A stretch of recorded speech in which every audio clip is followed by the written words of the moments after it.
Good morning, everybody. My name is Belinda Cromer, and I'm a proud member of the Smith County Master Gardeners.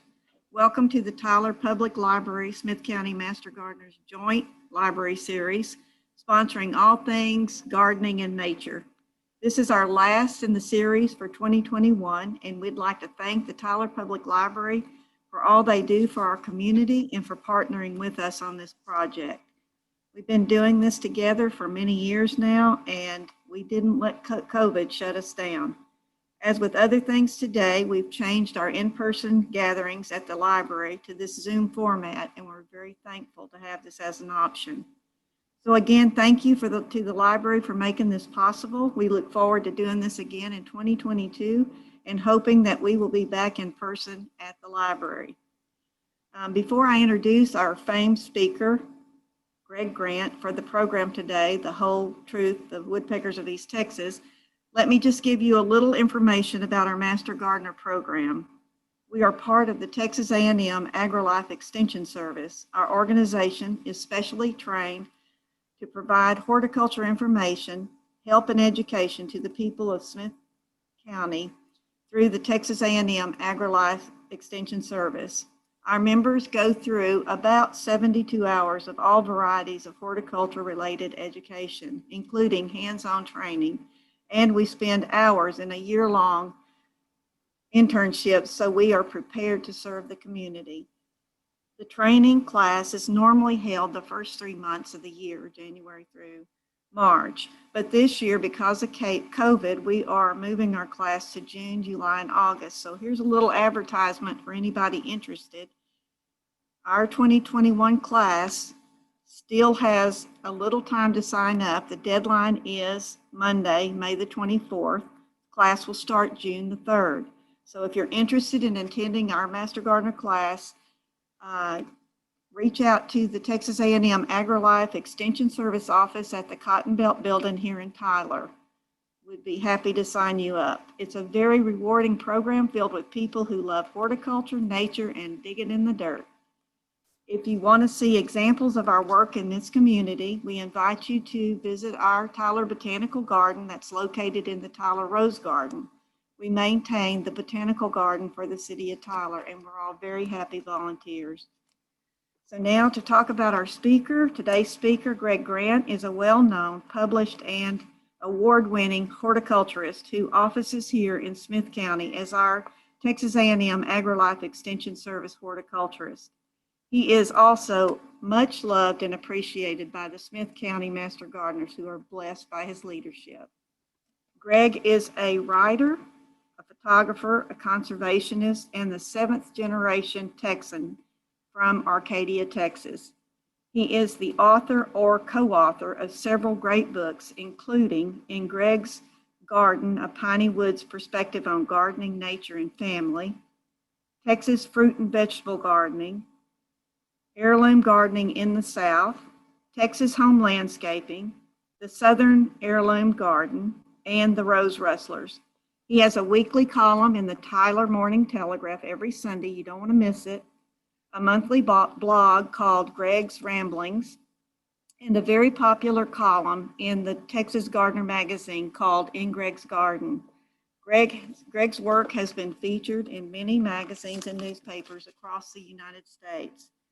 Greg is a proud Texas Aggie with degrees from Texas A&M in both floriculture and horticulture. Whoop.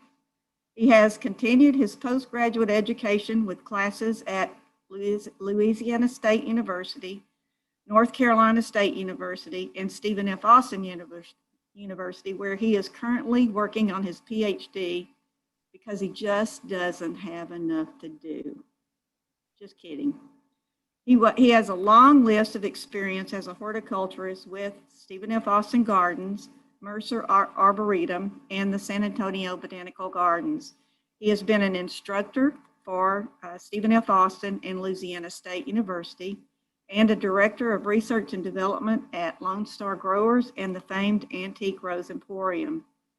So, as you have heard, and I could go on and on, his experience and even his travels are extensive and impressive. There is so much more I could say, but our time is short, so without further delay, I'd like to turn the program over to our speaker, But first, I'd like to remind you to use your Zoom etiquette. Keep yourself muted during the presentation so that we can all enjoy the presentation without interruptions. And just to remind you, it will be recorded. Also, if you have any questions, please put them in the chat, and we'll be monitoring the chat. So at the end of the presentation, we will allow Greg to answer those questions for us. And Greg, it's all yours. Okay, I'm working on it here.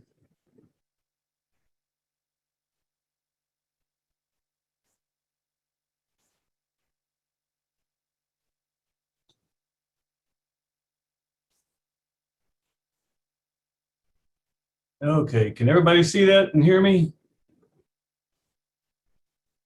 I asked Belinda to be brief, so I can't imagine what the long version was like. And so when you've had as many jobs as I have, it gets kind of embarrassing when people start listening, because then they quickly realize that I couldn't hold a job. But I've enjoyed all of them. And today we're going to talk about woodpeckers. So let me get my talk up here.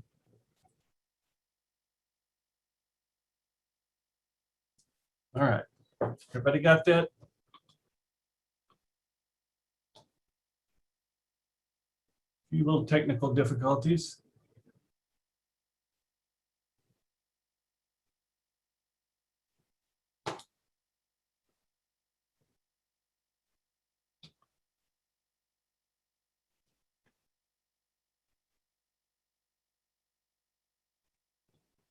Go backwards.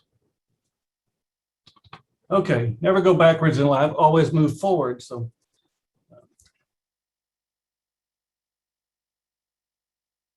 I think most of you would expect to hear me talk about plants, and certainly I love plants. I love vegetables, I love flowers, I love fruit.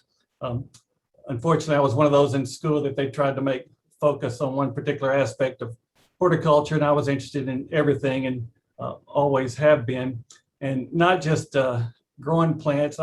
I'm interested in all of nature, and I think most gardeners are. And if I had my way, I would train master gardeners and master naturalists at the same time, because I think it's important as a gardener that we are aware that we're part of nature, and certainly anybody that's dealing with plants should know horticulture. And so I'm going to talk about woodpeckers and a little bit how I got interested in woodpeckers as a kid.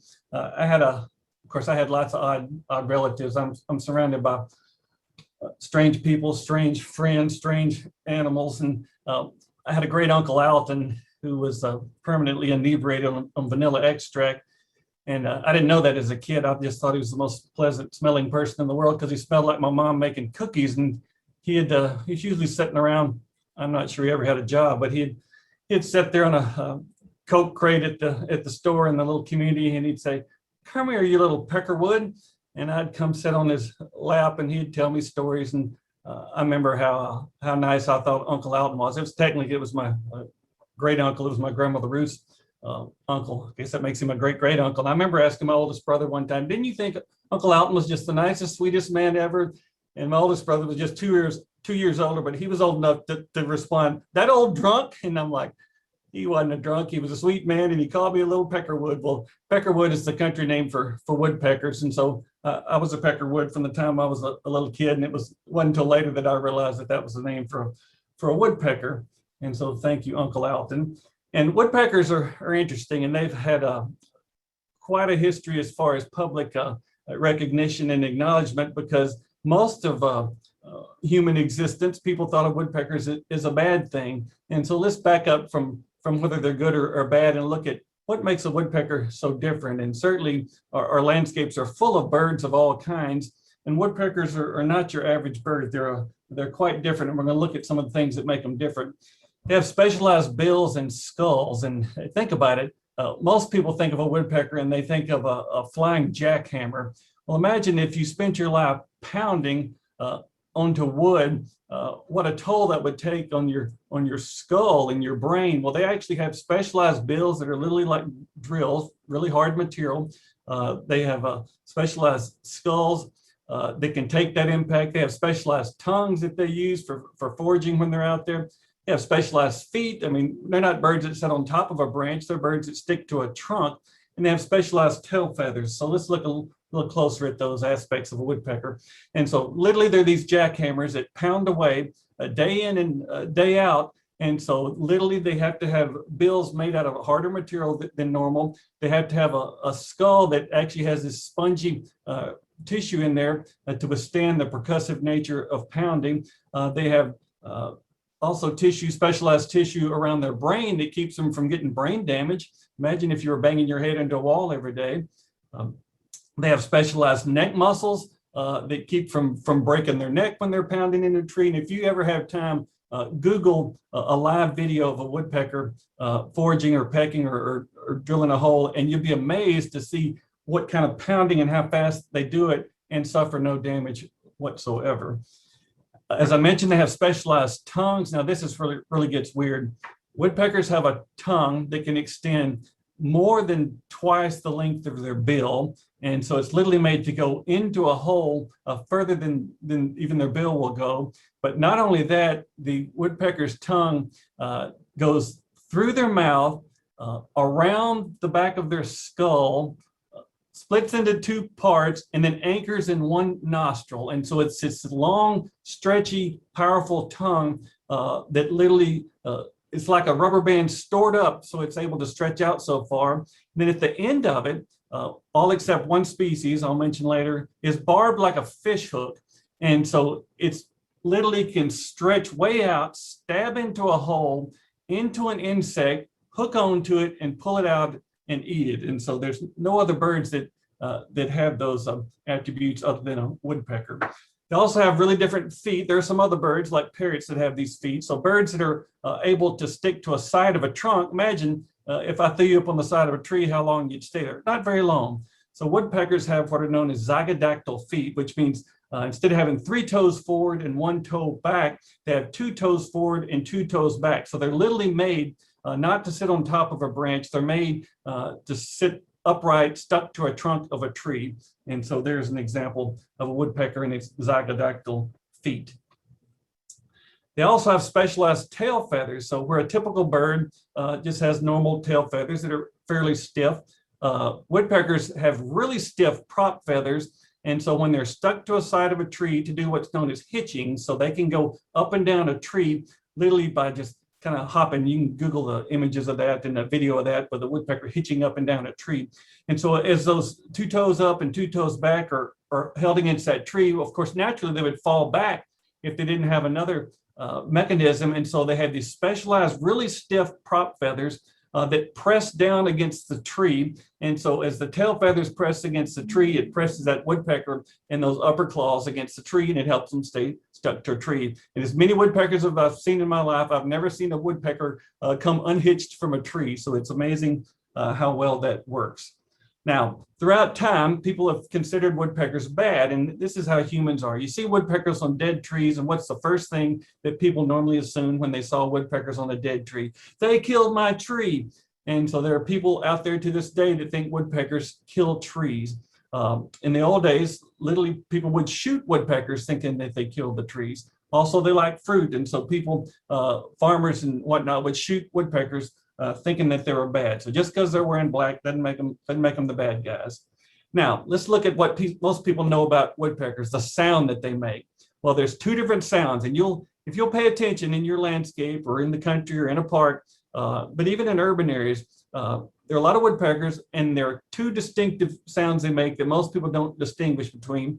And that's, knocking on wood is what most people think of as a woodpecker. Well, 2 kinds of knocking on wood that they do. One of them is drumming, and drumming is really fast. And this is why people think they're out there destroying buildings and destroying trees, because it literally sounds like a drum roll or a snare drum where it's fast. Well, that's not drilling a hole. That's them using their percussive instrument to talk to other woodpeckers. So when they're drumming, they're sending Morse code either to a competing male saying, you're entering my territory and I'm fixing to knock you upside the head if you come any closer, or they're looking at a good looking woodpecker on the next tree over saying, hey baby, come over here to my tree. And so we hear that really rapid fire drilling sound. They're not drilling into a hole, they're talking to other woodpeckers. Now, they also make holes in trees. And so people think, they eat trees like carpenter ants eat trees, woodpeckers eat. No, they don't eat trees. they're using those trees to forage and feed. So let's look a little closer. So two different things a woodpecker might do in, well, three if you count the drumming. But when they're actually making, drumming doesn't make any hole in a tree. It doesn't break any bark, doesn't break any wood. Foraging is where they actually go into the tree, and two different things that they might be doing. Foraging itself is actually searching for food. So if you go through the woods, you'll see trees, not only standing dead trees, but even logs laying on the ground, and they'll have all sorts of little holes in there, bigger, smaller, sometimes big chunks of wood laying on the ground. Well, that's foraging. And so the sound that a woodpecker makes foraging is entirely different. Instead of sounding like a drum roll, it literally sounds like somebody slowly and methodically chopping wood with an axe. So it's more of a ch, ch, ch, ch, and they might be flinging bark. And so what they're doing is slowly looking for, not just looking for insects. A woodpecker can actually listen for insects, hear that insects are inside of rotted wood, and then forage in there to get those insects out of there. So they might be sitting there staring at it for a bit, deciding where to go, and then they'll drill repeatedly in a slow, methodic-like fashion, looking for those insects. And so that's called foraging. And you'll see lots of examples, but notice it'll always be on dead wood, particularly wood that's been dead for quite some time. You can imagine how much trouble, I know from occasionally swinging an axe, chopping down a live tree with an axe or a small little bill in your hand would be problematic. And so they're actually foraging for insects in dead trees. And so certainly easier to dig than a live tree. And there aren't going to be insects in the live tree. Now, before those trees become rotted, woodpeckers will do something else, and it's called scaling. And so when a tree first dies, and certainly after 2011, we had a lot of dead trees. We're going to have a lot of dead trees with freeze damage this year. It takes a while, I mean, several years before a tree starts to slough off its bark, and maybe 2 or 3 years before branches start to fall, and even longer for the tree to fall. Well, first thing that happens when a tree dies is the bark gets loose, and woodpeckers will come in and scale the bark off. So they'll take that bill and slip it underneath the bark. And I've literally watched them, they'll just go side to side. And sometimes you'll see big plates of bark 2 and 3 feet in length flying off a tree, because the first thing a woodpecker is going to do is going to go look under that dead bark and get all the bark beetles and the larvae and the ants and termites and other things that are underneath that bark. And so long before they can forage into the tree itself, they're going to shuck off the bark, doing what's known as scaling to get the insects from underneath the bark. And there's an example of a loblolly pine in my woods at home, completely slick, just like somebody had cleaned it off to make poles out of it. And so that's woodpecker scaling that's happened there. Now, something else that they do to trees. So in addition to drumming, in addition to foraging, in addition to scaling, they've got to have a place to live. And so they'll nest and roost primarily in dead trees. And so when you see trees like this, you don't see near as much of this anymore, because of course, homeowners don't like dead trees. The timber industry generally doesn't leave dead trees. Well, for millions of years, every tree that died stood there until it completely rotted and fell apart. And so woodpeckers would go into these trees, and you think, why would a woodpecker make that many holes in that tree? Well, these are holes for foraging, for roosting and nesting. Well, the good news is, it seems kind of silly that they make more than one hole per year, and they make new holes every year. And you think, why would they waste all their time doing it? Well, it's just one of the wonders of nature, because they're just going to use one hole for a nest box, basically. All the nest boxes that we see out there are pretty much made to mimic a woodpecker hole. So they're going to actually nest in there, raise their young in there, but also they're going to sleep in a roosting cavity, which is going to be different from their nesting cavity. So they have to have at least 2 different cavities, one for nesting and one for roosting. Some other examples, but also they tend to make multiple ones. And having been married fairly recently, you realize that if you pick out a home, chances of you picking out the right one first time are pretty slim. So you might want to make extra holes. Same way with bluebirds boxes. They love to choose and pick, and this one's better, that I don't like the neighborhood here. So woodpeckers make multiple holes, and it seems like a waste, but we'll cover why it's not here in a minute. So those are roosting and nesting cavities. And so these are things that go all the way into the tree, maybe 6 inches into the tree and maybe 12 inches or so down into the tree. So literally, if you picture a bluebird nest box inserted into a tree, that's what the inside of these cavities look like. And you talking about a chore that woodpeckers have to not only drill that hole in there, but remove every bit of that bark and so they're just pecking and spitting and make a wonderful hole in fairly short time and multiple holes per year. And not just in trees. This was down the road from my parents in a creosote telephone pole. And I can't imagine that's very fun pecking your way through a creosote treated telephone pole. And ironically, I've got at one point had a bluebird nesting box at the bottom, which were made to look like a woodpecker nesting cavity. And so there was a poor woodpecker that had to stick its tongue in oily residue, but it did. And here's a close-up of a nesting cavity in a telephone pole. And in the old days, not only did they use trees, you'd have old telephone poles on their way out, fence posts, back when people used wooden posts. And so woodpeckers can use any kind of wood post, but it certainly has to be big enough for that species. So naturally, the bigger woodpeckers make bigger holes and have bigger cavities, the smaller woodpeckers, and we'll look at individual species here in a minute. This is fairly recently in front of my parents, not 100 yards from that other one. They put in a new telephone pole with a different kind of chemical treatment. And here's a red-headed woodpecker that already made a nesting cavity, and I watch them flying in and out.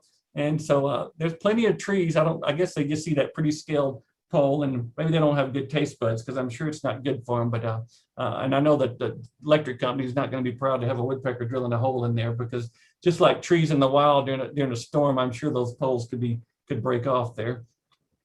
And here you see a close-up of a nesting cavity, pileated woodpeckers with the babies peeking out of there. And so they don't build fancy nests on the inside of there. It'll just be some wood chips, and they lay their eggs, and then the babies raise, and then the parents come back and forth to feed them, and then at some point they fledge and move on. Now, what do woodpeckers need to be healthy and happy? I've given you some keys. Let's look even more at what they would need. First of all, they need mature mixed forest. And if this is your landscape, you can think of a landscape as a miniature of forest too. And so big trees, multiple trees, they need trees, sick trees, dying trees, dead trees, and realize that in nature, death equally a part of nature is the live trees are. And so woodpeckers, if it wasn't for old, sick, dead, and dying trees and insects, we wouldn't have any woodpeckers. And so they have to have insects, especially borers and ants, mostly carpenter ants. In the old days, when ornithologists would collect they would make their bird list. They didn't just check it off a list. They actually shot and killed the birds and collected them and stuffed them and mounted them and that sort of thing. Well, luckily, some really good information came out of that, because they would empty the stomachs to see what these different birds ate. And there are examples of pileated woodpeckers with 400 and 500 carpenter ants in their stomachs. And so literally they gorge on insects. Now, we don't always have insects. So during the wintertime, you're not going to have as many insects. And so these same insect eaters, like other birds, eat fruit, especially berries during the wintertime. And they love nuts too, like acorns and beech nuts and pecans and other nuts. So woodpeckers are insect eaters, fruit and berry eaters, and nut eaters. Now, realize we as humans and what we like are not what woodpeckers like, or any birds really for that matter. And so here in East Texas, if there were nothing but cow pastures and perfect lawns and pine plantations, there would be no woodpeckers. That's not woodpecker habitat. That may be good human habitat, but cows and plows and people and malls, that's not good woodpecker habitat. And here's something to think about when you're out in your landscape looking, and I do want you to learn the species, and I'm going to show you individual pictures of them. The more woodpecker species there are, wherever you live, the healthier the ecosystem is. And I'll explain why. And we have more species of woodpeckers in East Texas than any part of Texas. And actually that's because we have more forest and more timber, the timber country here in East Texas. And so woodpeckers need trees, except for a few little species. And so we have lots of trees in East Texas, which means we have more woodpecker species. So let's look at the different species of woodpeckers that live here in East Texas.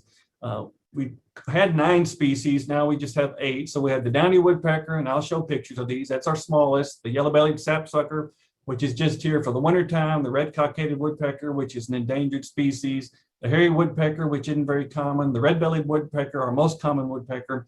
A red-headed woodpecker, which has declined for years. The northern flicker, which is currently declining. The pileated woodpecker, which declined after all the timber was cut and is now recovered, and the ivory-billed woodpecker, which is most likely extinct. So let's look at some pictures of those so you know what I'm talking about. The downy woodpecker is our smallest woodpecker. It's common in forest. It's common at bird feeders and on suet feeders. And so it's a small little guy with sort of a zebra ladderback aspect to its feathers. You see its little zygodactyl feet there, just little prop feathers. And so it makes a high-pitched little whinny and a high-pitched little sound and a call. So you'll see downy woodpeckers if you get out in the forest or even your landscape, or if you have bird feeders. The hairy woodpecker is pretty much identical to the downy woodpecker. It's just bigger, and its bill is twice as long. Same coloration, just a copy, but a larger version of a downy woodpecker, and not near as common. And so if you're really good, you can learn to tell them apart by their sound, but mostly you have to look at them. Mostly you tend to focus on the size and the bill to realize the difference between a downy and a hairy. But most of the time, it's going to be a small downy woodpecker. And then we've got the yellow-bellied sapsucker. Number of gardeners like to complain about these, and sometimes for good reason. Although they don't often kill trees, they do drill these little sap wells in the tree.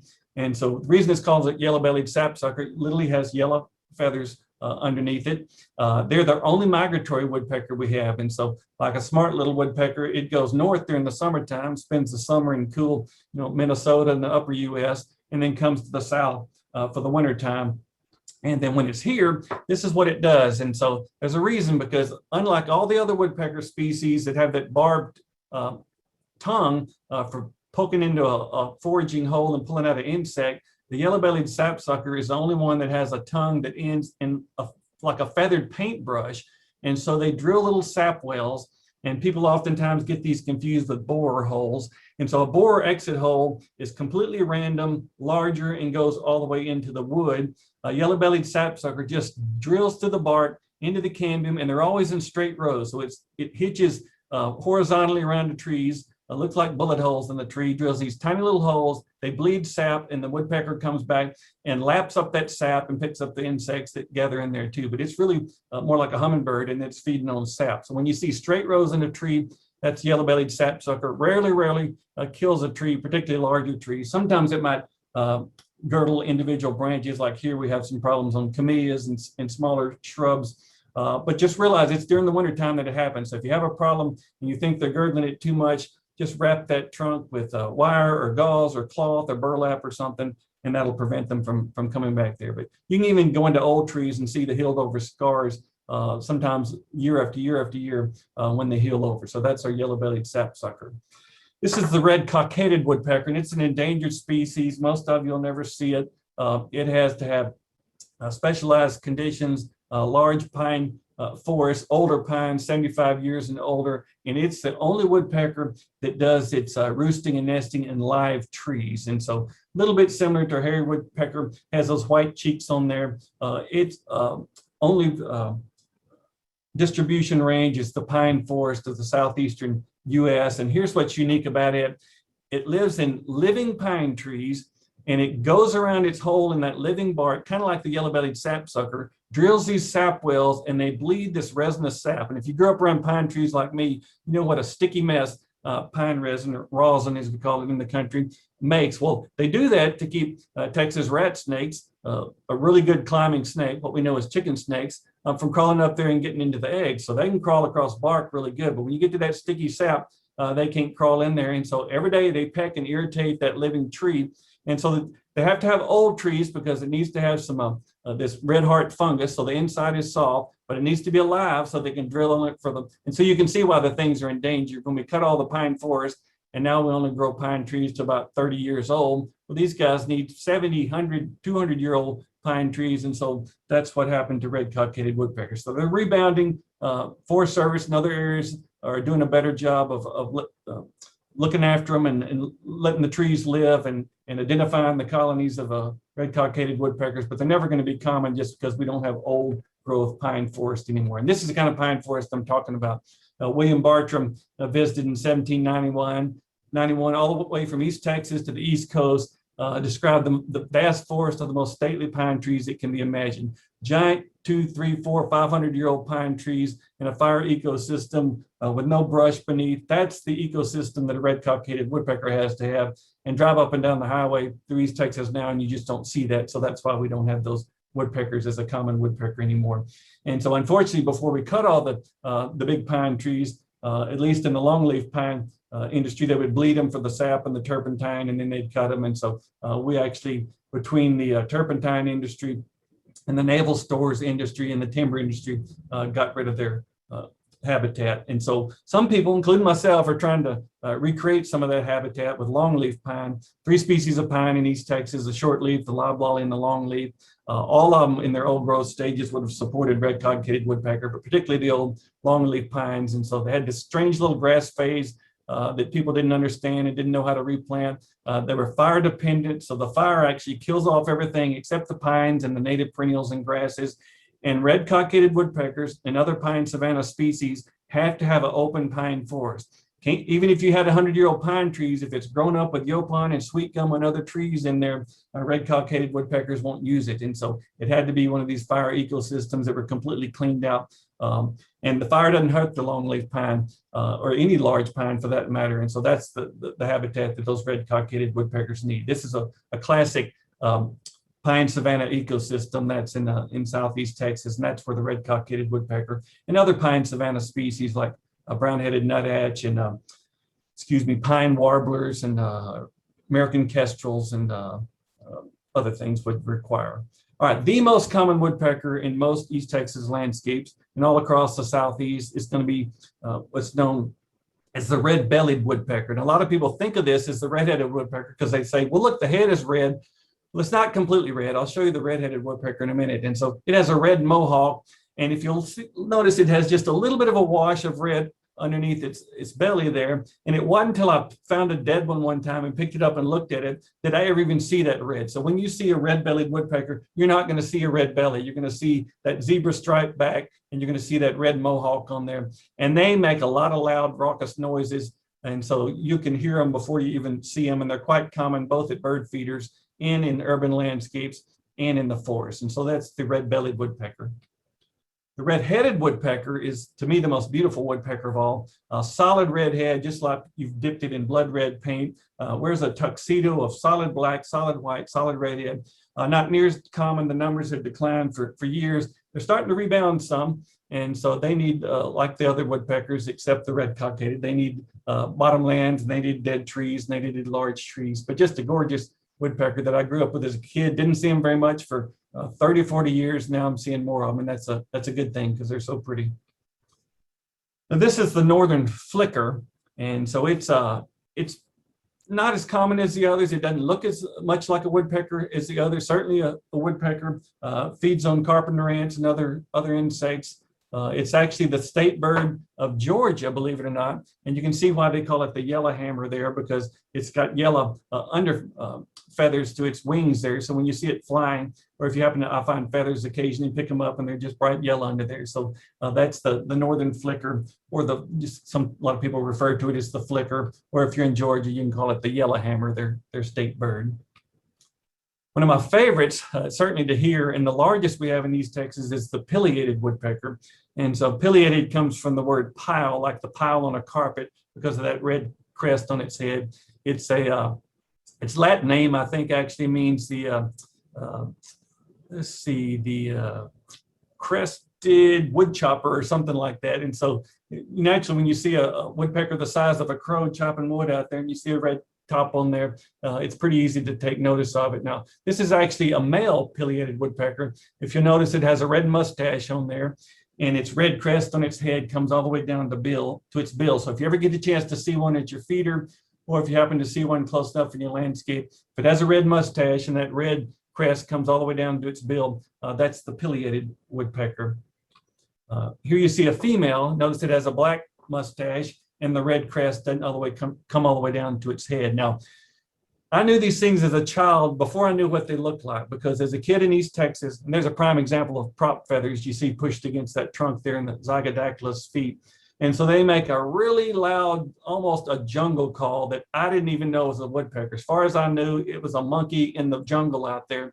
And so they make this really crazy call. They also make sort of a cackling, laughing sound. So both of those earned them old names in the country. One of them was an Indian hen, because they make a clucking sound that sounds a lot like a hen getting off the nest. If you raise chickens like me, you'll recognize that part. And also, some people thought of that loud cackling sound as a laugh, and so it also was called the laughing woodpecker. Didn't sound funny to me. It literally sounded something jungle-esque and made me think of deep woods and places that I wanted to go hunting and exploring. I say hunting, I'm not an animal hunter, but I do like looking through the woods there.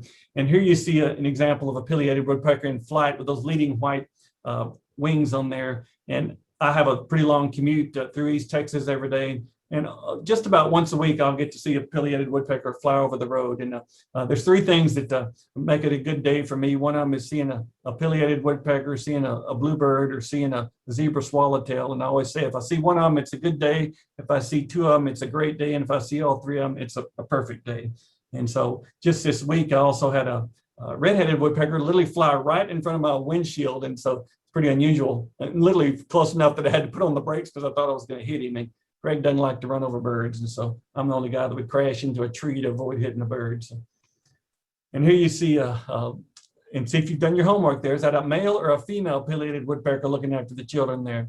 You think the guys don't do any work, but that's a male pileated woodpecker. Probably not tending them, probably telling them to hush and be still until their mama gets back, but that's a male there. And believe it or not, woody woodpecker, which we don't see anymore, and the kids don't know what I'm talking about.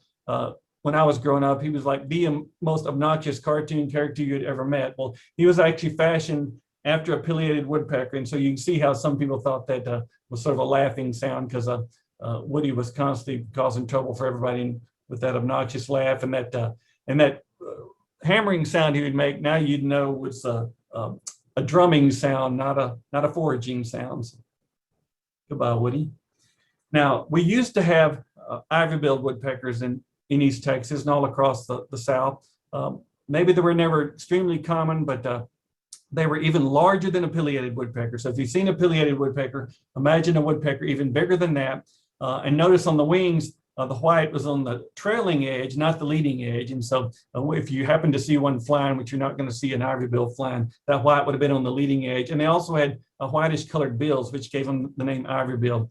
And there was always something mystical about ivory-billed woodpeckers. Even Native Americans, they would have necklaces with the ivory bills hanging on there. The early settlers were fascinated with them. Unfortunately, they became rare once we cut down all the forest. Here's a baby one in probably the saddest story I can think of in ornithological history in the U.S. By the 1900s, ivory bills were rare, and so the bird people knew that. They were considered extinct in the early 1900s. And then lo and behold, in 1932 in northeastern Louisiana on the Tensas River, a state representative in Louisiana told some people he had seen ivory-billed woodpeckers, and they said, no, they're extinct. You got to be confused. Just like today, people see pileated woodpeckers and think they've seen an ivory-billed woodpecker. And so he actually went and shot an ivory-billed woodpecker in the Singer Tract in northeast Louisiana, takes it to Baton Rouge to the state wildlife office, and tossed a dead, supposedly extinct ivory-billed woodpecker on their desk. So, of course, all heck breaks loose, and the Audubon Society's contacted, and Cornell, and they send folks down there. And sure enough, a student, James Tanner, studied these things for 1936, 37, 38, 39, something like that. The only video, and you can Google these things on the internet, of ivory-billed woodpeckers foraging, drumming, the sounds. They make a really odd sound because they make what's called a double hammer sound. Da-da, da-da. They make a really crazy vocalization that sounds like a tin horn, like just a crazy sound. They look prehistoric. This is a baby that actually fell out of the nest, and there it is on Jim Tanner's arm. And so all this amazing video and whatnot. The problem was that was pretty much the only place left in the United States that existed. This tract of bottomland timber owned by the Singer Sewing Machine Company. Well, war breaks out. Singer Sewing Machine Company sells, and Audubon Society, lots of politicians, important people tried to get them to save this forest, knowing that these may be the last ivory bills left in the country. Singer Sewing Machine Company sells to the Chicago Mill and Lumber Company. They cut all the forest down for to make gun stocks out of. And literally, that was the last the ivory-billed woodpecker was seen. Some fairly recent reports that maybe not, but as far as actually video, images, photographs, touching, holding ivory-billed woodpeckers, somebody went down there as they're cutting the timber and documents in 1939 the last ivory-billed woodpecker. And if you drive through Northeast Louisiana to this day, I know when I'd go visit Dr. Welch, you couldn't even fathom looking across miles of farmland that was giant bottomland hardwood forest where the ivory-billed woodpecker's last home was in the United States. And so that's what happened there. Now, probably even sadder, there was a larger woodpecker in Mexico, the imperial woodpecker, even bigger than the ivory-billed woodpecker, and it had to have large pine forest. And so unfortunately, it's most likely extinct now. And an amateur, I believe he was a doctor or a dentist from Germany, happened to shoot video. And if you Google online, you'll see the only video in existence of imperial woodpeckers, these even larger, statelier woodpeckers, videoed years ago in Mexico before they went extinct. And so stuff happens. And unfortunately, with the really large woodpeckers, they're both gone. And that's because they need big trees, big forests, extensive forests. We're not talking about neighborhoods and golf courses and parks. We're talking about, for instance, I think they said woodpeckers, a pair of ivory-billed woodpeckers needed a forest the size of Houston to exist. And so funny I mentioned Houston because the only place I ever saw ivory-bills listed as common in Texas was at Buffalo Bayou in Houston long before Houston existed. And so that's the kind of habitat they need. And unfortunately, we don't have that anymore. Also, ivory-bills like big, expansive swamps. Well, people got here and thought swamps were a bad thing, but we did two things. We drained the swamps, and then we cut all the trees because we wanted the cypress that was this eternal wood that lasted forever. And so when you go someplace like a Caddo Lake to this day and you see these cypress trees, these are baby cypress trees. The cypress trees that the ivory-bills lived in were this size. And so cypress trees are related to redwood. We're talking about things I know, I believe it was William Bartram described, they were cutting a cypress tree in Florida when he came through there, and they built a platform around it to get up above these big buttress trunks. And I believe he said there were 10 people swinging axes at the same time around a single tree. That shows how big the ball cypress were. And here you see one with a hollow trunk. This is actually the national champion in South Louisiana. Unfortunately, he took over as national champion when somebody burned down the previous national champion in Florida by setting a fire inside of it. And so this is what ball cypress looked like before settlers got here. And this is what pileated woodpeckers would have known for thousands and thousands of years. So that's why they don't exist anymore. Now, something really important you need to know about woodpeckers. You think, well, that's novel. They make a lot of racket. They got the fancy bills and the skulls and the tongues and whatnot. Well, it's not just about woodpeckers. Woodpeckers are primary cavity dwellers. That means they can build their own home. Pretty handy. I can't.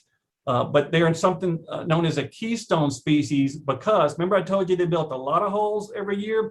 Well, that's because there are a lot of other things in nature that need those holes, and woodpeckers are the only ones capable of building them.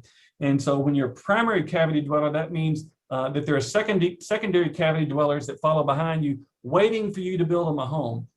And so if it wasn't for woodpeckers, we wouldn't have any secondary cavity dwellers. Well, what are some examples of secondary cavity dwellers? First of all, the eastern bluebird. Well, actually the eastern western bluebird, those are probably the most popular secondary cavity dweller in the United States, the songbird of happiness, the state bird of a couple of different states in the United States. And so bluebirds wouldn't exist if it wasn't for woodpeckers, because for thousands of years, that's the only holes before we started putting up nest boxes that they had to live in. They can also live in natural cavities, say a dead branch, or today, even things like mailboxes and pipes, but for thousands of years, primarily depended on woodpecker holes. And when we see a woodpecker nest box, it's one of the few things that I can build thanks to a children's book, because I'm a terrible carpenter. They're made to mimic a red-bellied woodpecker nesting cavity, 1.5-inch hole, same depth. And so when we put up nesting boxes, and these are really important because after all the timber was cut in the country and we quit letting trees grow old and started recropping timber, bluebird numbers plummeted, and everybody thought the bluebird was going to go extinct. And so people that really love bluebirds started putting up nesting boxes, and they put up bluebird trails. And so bluebird numbers now are common and normal again. I say normal again, they took a really hard hit in the latest freeze, but their numbers will come back. And so bluebird nest boxes are really made to mimic a woodpecker nesting cavity, but we still need both of them.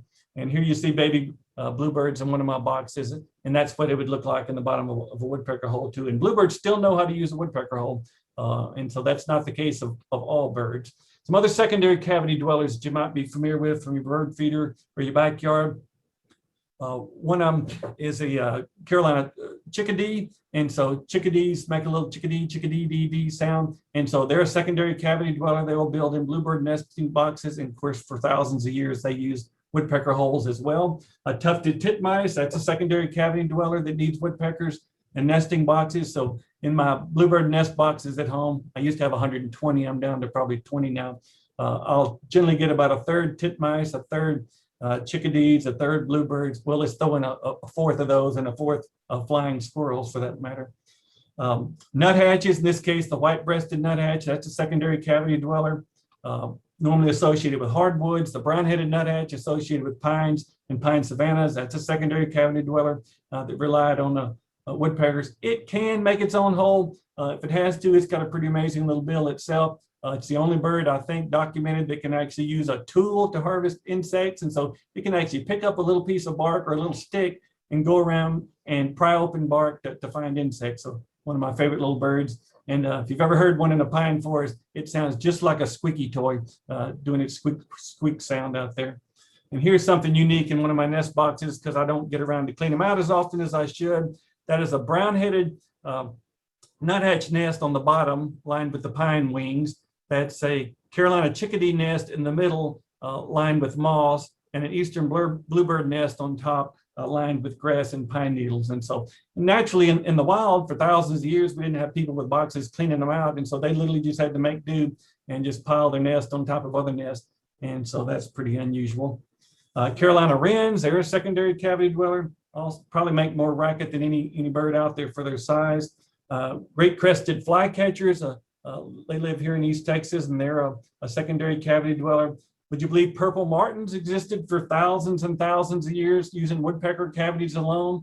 And they're one of those unusual examples that we've been helping them out so long now, they no longer know how to use a woodpecker. You know, I showed you the picture of the trees with all the holes in there. Those would originally been what purple martins used. And so purple martins now are lazy and they just wait for us to put up a nice brand new home. But if it wasn't for woodpeckers, they literally wouldn't exist. And so that's what made their homes for years and years.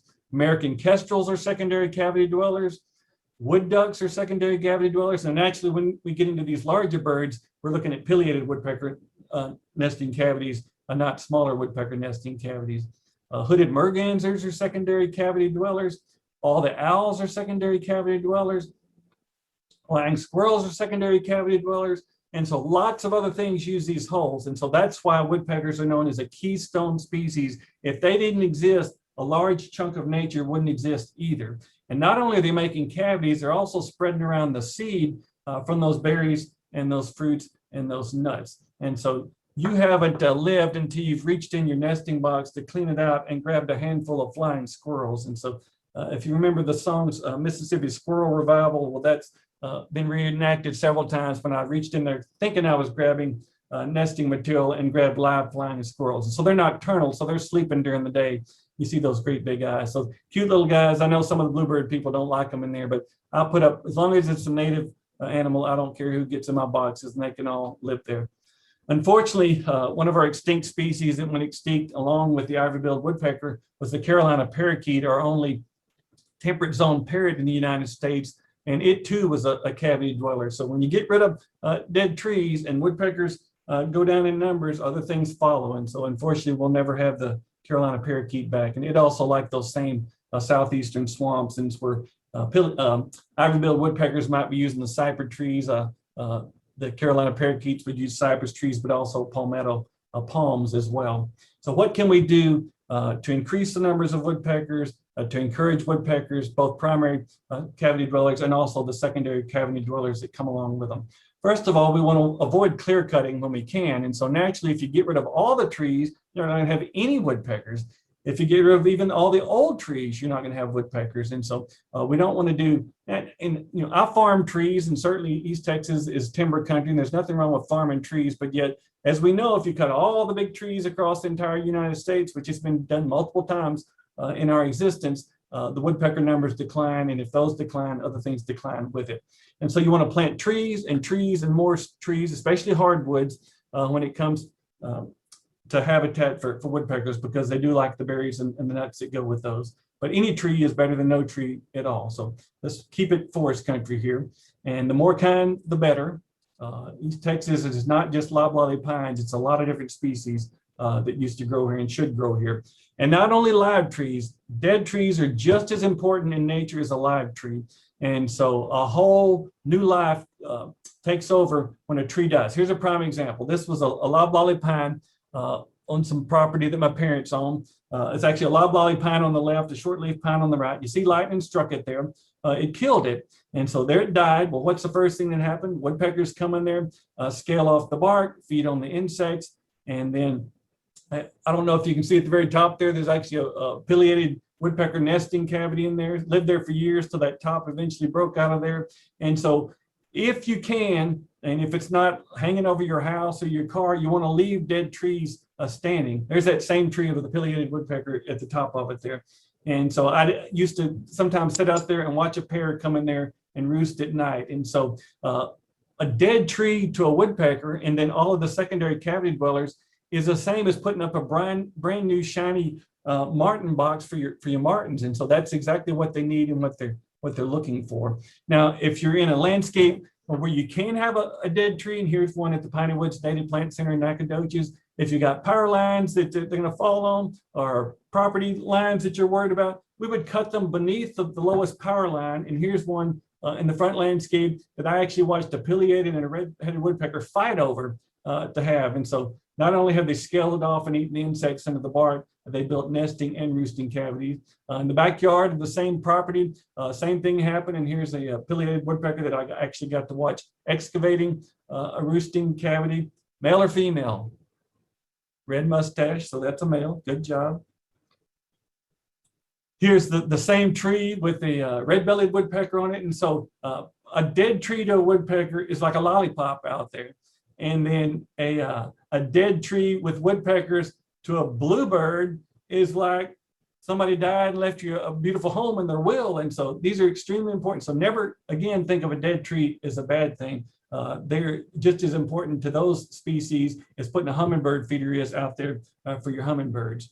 And so here's an example of a woodpecker that's actually foraged on a fallen log because they'll eat every grub. And this is what happens. I mean, nature takes the dead trees, turns them back into not only live trees, but live animals and other birds. So you want to diversify, plant as many species as you can. You want hardwoods, you want pines. Even in your landscape, try to have upper story, a mid-story, an understory, have open areas, have forested areas. And so the more different habitat you have, the more woodpecker species you'll have. A couple of things I do at home. I cherish my creek behind the house. So I have a bottomland hardwood forest that I look after and maintain. You'll want to plant fruits and berries and nuts, things like persimmons, both native and Asian persimmons. Woodpeckers love figs. I'm always fussing with a red-bellied woodpecker and a summer tanager. Summer tanagers just sit there all year long waiting with the same sort of clicking song saying, are they ripe? Are they ripe? Are they ripe? And then, but I like to share because there's plenty of them. You want to plant things like plums and our native Mexican plums, black cherry, grapes. Those are all great for woodpeckers. Magnolia seeds, those are something that were frequently found in woodpecker stomachs. So anything that makes particularly a small fruit or berry, but even the larger ones, they'll peck and eat. Those are a good food for woodpeckers, but not as important as the insects, but equally important during the winter time. Just a quick list of some other plants that woodpeckers would like: black cherry, black gum, dogwood, elderberry, hackberry, hollies, magnolias, oaks, pecans, persimmon, poison ivy, yes, sumac, viburnums, Virginia creeper, wild grapes, muscadines. Who do you think spreads those things around? So seed either going to have wings to fly, or they're going to have attachments to stick to fur, or they're going to be something good to eat that somebody eats and flies away and poops out. And so birds that eat berries are extremely important for spreading those plants in the wild, and certainly woodpeckers are there. And then really important that we let our trees grow big and old just like we let people do. And so the bigger the tree, the more likely it is to have dead branches and to get insects. And it's okay for a tree to get old and gnarly looking. And so a woodpecker's not going to look at it till it gets sick or dying or has insects or dies entirely. And so that's a really big black cherry in the Nacogdoches Cemetery. Here's a beautiful live oak in South Louisiana. That's actually an Osage orange, a horse apple tree in Virginia. And so let trees get big. That's what woodpeckers, I mean, imagine before people got here, every tree lived out its natural life. And so we're looking at cypress trees living to be 1,500 years old, longleaf pine living to be 500 years old, oak trees living to be 200 and 300 years old, even trashy trees like hackberry and whatnot, living 50, 100 years old and falling apart. Well, that's what woodpeckers needed. And so here's my nephews measuring the tree. That's a southern red oak. And so big trees are big news and good things. I'm one of the few people that built a bird sanctuary in my backyard. So I planted 8 acres of pine, and I'm trying to turn it into a pine savanna. I'm not going to live long enough to see what I want it to be, but you know what? We gardeners are famous for that. When you plant a tree, it's not going to be a 200-year-old tree, but it's never going to be a 200-year-old tree until you plant it. And so I planted 8 acres of pines. I do a control burn every year, and so I'm trying to make a pine savanna habitat. I do a control burn every spring break.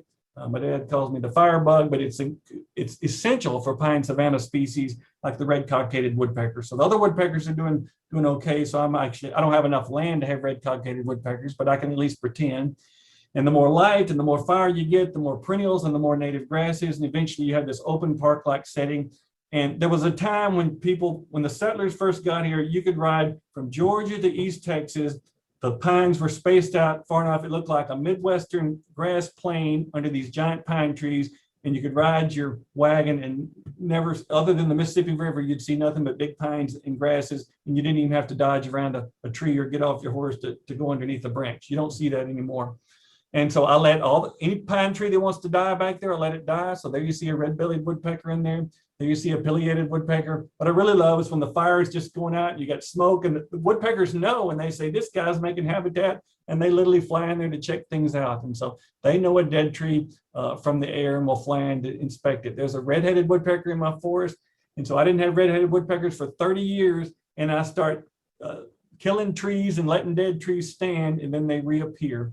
And so at first I would girdle the trees that I didn't want in. I planted 8,000, I need about 80, so I've got a lot of trees to kill. So instead of cutting them or harvest them, I actually kill them. And once it got open enough that I got sunlight and some more grasses, I've now quit girdling them. But if I see a dead tree out there, I don't get excited or unhappy. It's a good thing. And so if there's not enough dead ones, I will make some dead ones. And so it's the same as putting up a bluebird house or putting up a martin box. And the cool thing is I still have bluebirds that know how to use nesting cavities in a tree that are made by a woodpecker. So that's a red-bellied woodpecker nesting cavity that they use.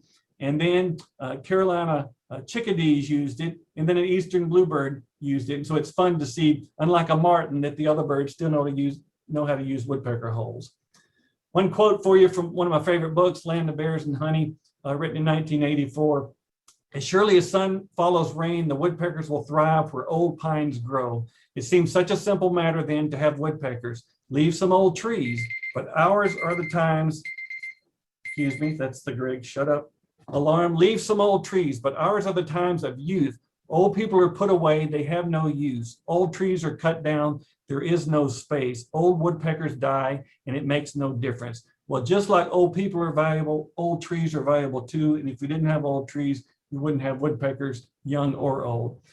As you see, I like to yap, but I also like to write. And so as Belinda mentioned, I write every Sunday in the Tyler Morning Telegraph. And then I post that article each week on my Facebook page, which is Greg Grant Gardens on Facebook. I do that blog at arborgate.com. I write every issue of Texas Gardener magazine, and the next issue will feature an article on woodpeckers. Actually, my last Tyler Morning Telegraph article was on woodpeckers. So if you want to read more, you can check those out. She mentioned several books there, and that's the end. Any questions that I need to entertain, Belinda? I've been watching. There's a lot of compliments in the chat. I haven't seen any new questions. Anybody have a question you want to put in the chat room?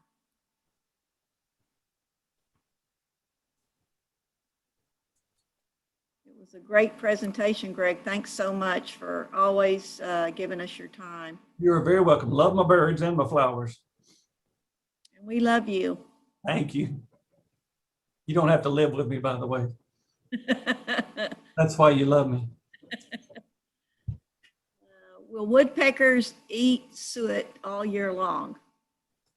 The question is, will woodpeckers eat suet all year long? They will, but they really only need it during the winter time. My good friend Cliff Shackelford, who's the state non-game ornithologist for Texas Parks and Wildlife and a true woodpecker expert. I'm a woodpecker enthusiast. Cliff says it's important to put out food during the wintertime, but he doesn't believe in putting out food during the summertime. He says it's more important in Texas to have water out during the summertime. And so typically I would only put out the suet cakes during the wintertime. And I have the best luck with the no melt peanut suet cakes. And but if you're getting them year round and you keep them out there, that's fine. There aren't very many no melt kinds that don't melt in the Texas summer. I picked up some at Walmart in the wintertime that melted in my hand. I'm like, oh, how could this be no melt? It melted and I didn't even get out the door. And so I wouldn't put them up during the summertime. But if you've got one feeding, you want to keep it up there, that's okay. They don't eat seeds though. They will only eat suet. And of course, if you put mealworms or insects out there or fruit, they might eat those, but they're not seed eaters. Okay, we have another one. Do woodpeckers mate for life? You know, I'm pretty sure woodpeckers do mate for life.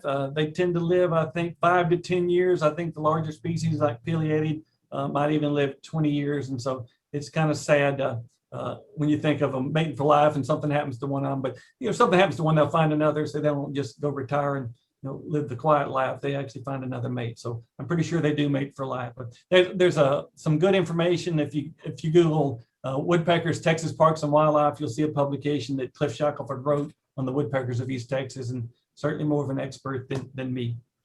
Okay, there's another one. What is the explanation for a woodpecker pecking holes in my lacy oak that is outwardly perfectly healthy? The question is woodpecker pecking holes in a healthy tree. First of all, if it's a yellow-bellied sapsucker, it uses healthy trees because it wants a healthy sap flow. And so it's not looking for a dead tree. It's going to pick in the healthiest bark there is because that's the one that's going to bleed the most sap. Other than that, once in a blue moon, you might have a pileated woodpecker building a nesting or roosting cavity in a live tree if it was rotted on the inside. But if it's a healthy tree, most likely it's either going to be yellow-bellied sapsucker drilling sap wells, or it's not uncommon on any tree to have a dead branch, and I see them on the ground all the time. A woodpecker will go to one small dead branch and peck on it, and it'll fall on the ground if it has any insects there. But it would be uncommon for any of the other species to be pecking on live wood, unless they're just drumming to make a sound. But normally they pick a hollow tree or something resonant, like the siding of your house or a pole. They want, for their drumming sound, they want something that resonates as far and wide as possible. Okay, another one. Why do they peck electrical transformers? Here again, you're getting a little bit of my expertise here, but typically they would either be, if it's something that'll make a resonant sound, they will peck on it, even metal boxes. And so if it makes a sound, just anything you can make a drumming sound on, the louder the sound, the better. Other than that, I would, there might be an insect or something that they're after, but I would say they're probably making a drumming sound because it's loud. Same with aluminum siding and other loud noises. Okay, my HOA won't let us keep snags as they consider them fire hazards. Thoughts? Well, yeah, and of course, there are a lot of different situations in urban areas where they're not going to let you have dead trees. And, if there's any chance it's going to fall on a person or a car or a house, I can see a danger of a fallen tree. Fire hazards, you can certainly make a fire-wise landscape. Lots of information on the internet about doing fire-wise landscapes, and we used to feature one at the Piney Woods Native Plant Center. And so, if you have a landscape where fire doesn't spread through it, I wouldn't see much of a danger of getting to the dead tree. But they get to make those rules, not me. And unfortunately, there are going to be some areas where you just can't have a dead tree. And so, if you have land in the country or a vacant lot or something, do your best. If you can do a pole, to me, a telephone pole is more of a fire hazard than a dead tree that's been soaked with an oil product. But anyway, that's not my call, unfortunately. And we can't all have dead trees. So I'll save dead ones for y'all that can't. Okay, how do you lovingly get them not to peck your aluminum siding, etc.? Good question. How do you lovingly? Yeah, in the country, they don't get rid of things like that lovingly. But anything you've got that makes a loud sound that they're using to drum on, you're going to have to cover with something soft, foam board, something that doesn't make a loud sound. Because if you put I come from a family of musicians, so if you put a rubber practice pad over the snare drum, it's not going to make a loud snare drum sound. And so if you got a particular place that they're drumming and you can get to it, you're going to put something that ruins their sound, because unless it makes a loud sound, they're not going to want to drum there anymore. Unfortunately, that's just part of it. So it's not legal to shoot them. So can't recommend that. Okay, I haven't seen any more questions, but there are a lot of great comments in the chat. There have been a few questions about the recording, and just to re-answer those questions, we tried to answer them on chat. There will be a link on the library site to get to the recording, and also we'll put one out on the Smith County Master Gardener Facebook site. So if you have friends that couldn't get into it, just please tell them that it was recorded, and we will be posting those links. And I'll post that on my Facebook page too. And I normally don't let people record me because you never know what I'll say, but in this case, we made an exception. Oh, there is one more question. What is the home range of a red-bellied woodpecker? I honestly don't know, but I'm thinking probably an acre or so for a pair of red bellies, but I could be off by acres for all I know. But I have 8 acres behind my house, and I always have at least one nesting pair out there, and they'll have a number of them chattering and competing. So it's probably a bigger chunk than you think. I don't see any more questions, so I would like to say thank you again to all of those who attended. We had people from everywhere, and that's just a big blessing. Greg's a blessing too, and thanks again, Greg, for. You're very welcome. And I think that's the end, and hope to see you guys again in 2022. Take care. Bye, everybody.